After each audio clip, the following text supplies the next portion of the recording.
What's going on, guys? So, following the previous video I posted, which was the first video with respect to our fundamentals trading, following that, this will be the second video.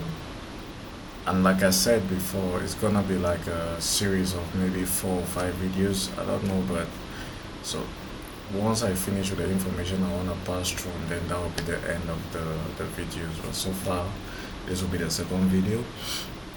So, like I said earlier, right, you have to simplify what you're doing, right? You have to simplify what you're doing.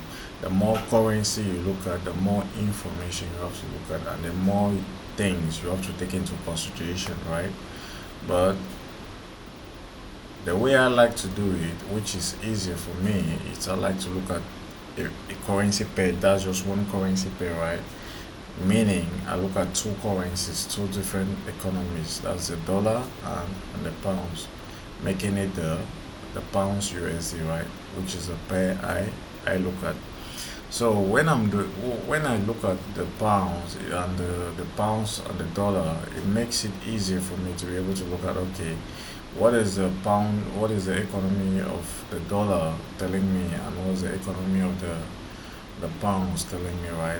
It makes it now very very easy. The macroeconomics now, right? It like becomes very very small for me now to digest, right? So this is what I look at. If you can see my screen, right, as you can see my screen, I have two, right. I've separated them on into two categories, which is the dollar and the pounds. The dollar by the left and the pounds by the right, making it the two, right, making it the two combined, being combined, making it a pair.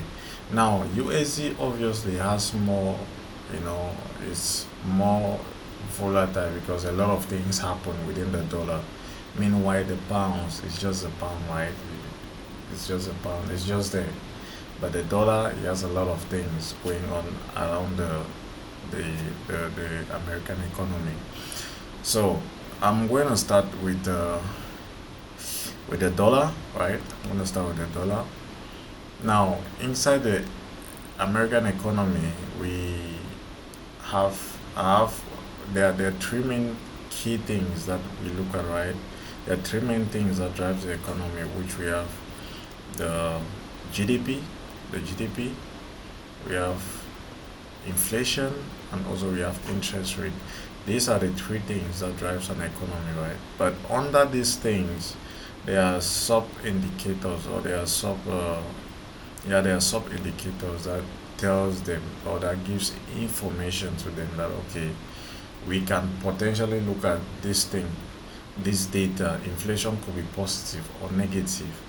This is telling us that inflation can be negative. This is telling us that NFP can be positive. This, that, right? So those are the three main key things that we're gonna look at, which we'll talk about in the next video. But apart from that, we have other sub indicators, right? Sub indicators, which also give us, tells us the overall, like the overall health of the economy. Now we have the first one. We have employment. But before I start, you in the American economy, you have to take note on indicators that makes use of the consumer. They are very very important, very very important. Take key note on the indicators that makes use of what, the consumer, because the consumers are the one who determine the health of the economy. There's nobody determines the health of the economy. It all boils down to what? It all boils down to the consumer. The producers will do what the consumer wants, and the government will do what the government will do what the consumer wants. So the government might say, okay, the producers should do this or that, but the producers are also taking orders from what? From the consumer. Because if the consumers don't consume, the economy is not going anywhere, right? Economy. So the producer only produce what the consumers are happy about. So the any indicator that tells you the that gives you an information on what the consumers want or what the consumers are doing, those are the things you should be focusing on, right? Those are the things you should be focusing on. So let's get down to business, right? So first and foremost, we have employment. What do employment data tells us in the American dollar? Well, simply it just tells you the amount of people that are being employed within the current period of time, maybe within the last month to now or the last 2 3 months to now. That's what employment tells you, right? Now, we have the manufacturing PMI data, right? So when we talk about manufacturing, obviously, what are we referring to? We are referring to the producers. What are the producers feeling? What's the data? Is it coming out positive or negative, right?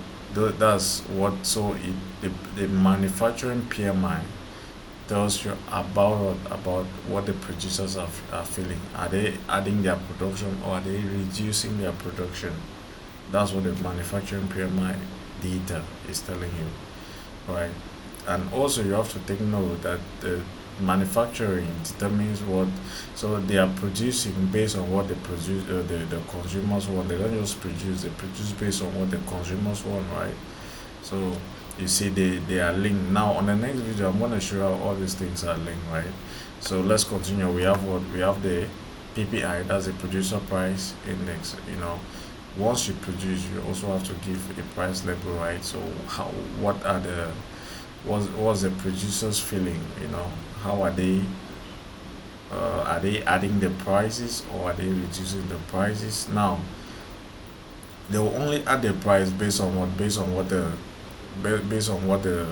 government is telling them as well. Based on the supply as well. How is the supply?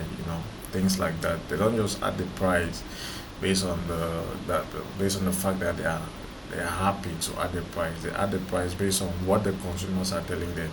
Are they happy buying at a certain price, right? Because take for example, you're producing a certain number of things, but there's always such shortage, right? You produce 10 products.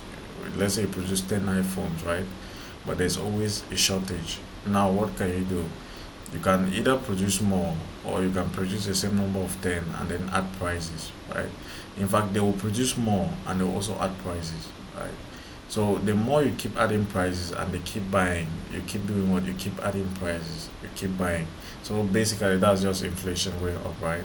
If the consumers are happy to buy, the producer is happy to produce more and then also do what, and then also add prices.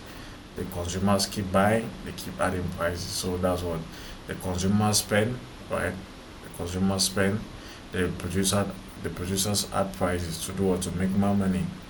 And they add more money, obviously that's inflation going up. If you take for example, look at the iPhone, the first iPhone that was produced was how much today? How much is the iPhone that is produced? And the number that they used to produce iPhone, maybe they used to produce maybe 10,000 iPhones. Today, what's the number? How many iPhones do they produce per year, right? So that's what the producer price index is basically telling you about, the overall picture here. That's what it's telling you about. Now unemployment. Remember above we said employment, right? And here we have unemployment. Now what's the difference? Employment, the different number of people employed, right, within the past few months or month. Now what's the difference? The more people are employed, the more people make money. And when people make money, they spend. Where do they spend? They spend on what? They spend on producers good, right? They're spending on producers good. And when they spend, producers make more money. If they make more money, they pay more tax to the government, and the government makes more money, so the economy is booming, right? But now take the reverse, where the people are unemployed. If you're unemployed, what happens? You cannot spend, right? You cannot buy things that you need. If you cannot buy things that you need, the producers cannot make money. If they don't make money, they don't pay their taxes to the government. The government doesn't make money as well, so the economy is bound to go down. Average hourly earnings, right? Now, if people earn and the producers, if people earn and spend more, the producers makes more money. They tend to do what? They tend to pay their workers more per hour. So if the average hourly earnings goes up, it just tells you that the economy is doing well, people are spending, people are earning, people, so the manufacturer is increasing prices, right? So interest rates. Now, if all these things are going well, right? Uh, people spend more. The producers are adding price and stuff like that. The economy is booming. Now, inflation is going up, obviously, right? So interest rate is the government. That's where the government comes in and controls the economy. How do the government comes in with rate, right? Since the businesses or the business people always take loans from banks and the government, right? Obviously, the government controls stuff like that. So they always take loans from one person, which is the government. Now the government can either say, okay, I want to either increase the money in supply or I want to reduce the money in supply. That's the two ways the government can do, right? They can either increase the money in supply, thereby doing what? Thereby reducing the interest rate, or they can reduce the money in supply by increasing the interest rate. So those are the two tools that the government uses to control what the money in supply within the economy. Most of you don't even have an idea about that, but that's the way the government controls the market. So if there's excess money in the market, in the economy, the government tends to increase the rates, thereby reducing accessibility to money in circulation. So people now will tend to be strong. People will tend to money will tend to be scarce, right? So when it's scarce now, people spend less and stuff like that. So the economy goes down a bit and balances. So there's always a balance point, right? So home sales just tells you if people just tells you the amount of home, right, that are being sold within that short period of time. Obviously, the more people earn, the more homes will be sold. If people are unemployed, you can't buy homes, period, right? The job market, going back to what, to the unemployment, right? How many jobs are open? So you see the way they're connected. The job market, the employment, unemployment, home sales, average hourly earnings, right up to the manufacturing index, right? You see the way they are all linked. Now the inflation, like we were saying about the employment and the employment stuff. If people are employed, they earn more. If they earn more, they spend more. If they spend more, producers do what? Producers tend to add prices to their products, right? If they add prices now, what happens? That's inflation going up, right? That's inflation. So the more the economy is doing good, or the more people spend more, the more inflation goes up, right? So it's directly proportional. The more you spend, the more inflation goes up. So if GDP is good, if the economy is booming, inflation goes up automatic. Now what happens is now the interest rate that comes to correct the two, right? So we have consumer sentiments. How are the consumers feeling with respect to these or with respect to the producers and stuff like that? We have unemployment claims. Now you have to note, right? We have unemployment, employment, and we have unemployment claims. Now with unemployment claims, it comes in when unemployed people within the economy have to claim government benefits, right? They have to claim government benefits because they are unemployed. Now, when you're claiming benefits for me because you're unemployed, take for example, I'm the government, and if you're claiming benefits for me because you're unemployed, it simply means uh, you're taking money from my pocket, right? So if you're taking money from my pocket, I'm crying. So the money I was supposed to use to do other things, I will now spend on you that you're unemployed. So the economy cannot do well in that condition, right? So if unemployment claims goes up, it means it's bad for the economy. But if it goes down, it means more people are employed and less people claim benefits and stuff like that. So that's pretty much introduction about all these you see here. And if you take time, and well, the next videos you see more, you see we'll dissect them more now into their respective sectors, yeah. And then we go now to, you can take a screenshot and then we just keep somewhere because it's very very important. So we have so under GBP, under the pounds, right? Pounds is pretty much straightforward. look at three things. We have the GDP, we have the CPI, all right, which is inflation. We have the flash manufacturing PMI data, like we just spoke here, and then we have the services PMI. Now, I'll throw a bit of light here. Why? Because the two economies are different.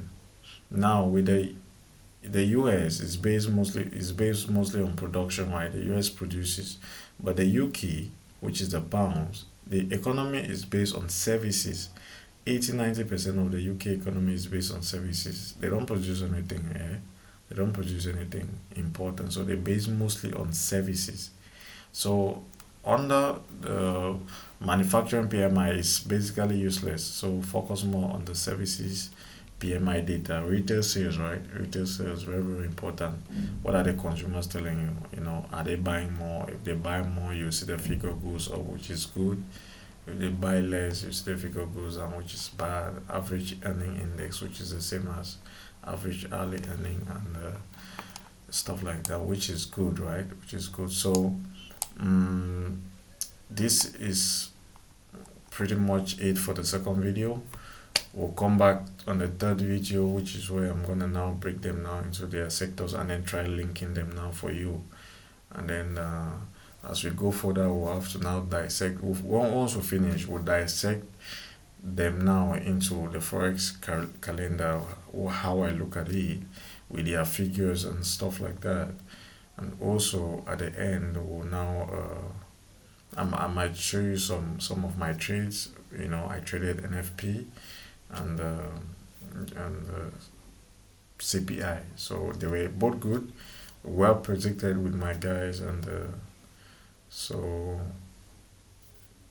I'm going to see you guys on the next video, and stay blessed. Please, I'm begging guys, like the video. If you like the video, anything, if you take anything home from the video, just like the video, subscribe, and I'll see you guys on the next video. Peace out.